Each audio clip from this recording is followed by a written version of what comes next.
fait le choix de réouvrir les premiers niveaux d'éducation.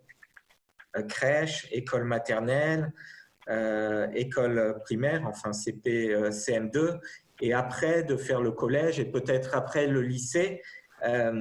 Ça veut dire qu'on commence presque avec le plus difficile, pas forcément en termes d'apprentissage, mais en termes de conditions de sécurité. Des enfants de primaire, mais surtout d'école maternelle, c'est inimaginable de les voir avec des masques. La distanciation sociale, mais ce n'est pas quelque chose qui est très adapté aux apprentissages en maternelle ou au CP. On sait bien qu'en maternelle, il y a eu un apprentissage autour du jeu.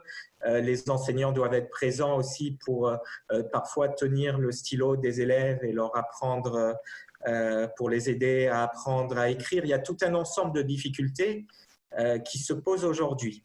Et il y a une deuxième difficulté, à mon sens, c'est qu'on a finalement donné beaucoup de liberté aux municipalités, aux écoles pour mettre en place ce protocole.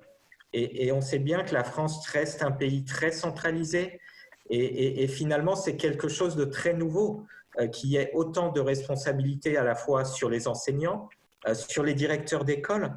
On en a parlé beaucoup dans les études de l'OCDE, que nos directeurs d'école ne sont pas suffisamment formés, qu'il faudrait leur donner un statut, les revaloriser. Et là, ils se retrouvent avec des enjeux qui sont très forts et des tâches à gérer sur lesquelles ils ne sont pas prêts. Plus, en donnant des responsabilités aux municipalités, le danger, c'est que les gens des municipalités, ce ne sont pas des spécialistes de l'éducation. Ce sont plus des spécialistes de la gestion de leur ville, de la gestion de la santé. Et donc, c'est pour ça qu'on se retrouve dans un débat non pas d'éducation, comment on va faire l'école, comment on va s'organiser, mais un débat qui est beaucoup plus sur la santé. Est-ce qu'on va être capable d'accueillir les enfants? Dans quelles conditions? Est-ce que nos structures sont bonnes? Et mon sentiment, c'est que commençant par les plus petits, bien sûr, il y a un objectif d'économie, mais il y a aussi, à mon sens, un objectif fort d'éducation. Il ne faut pas oublier que toute la politique d'éducation en France, depuis 2012, est axée sur les premiers niveaux d'éducation. Il faut lutter contre les inégalités dès le plus jeune âge. On a rendu la scolarité obligatoire en maternelle à 3 ans.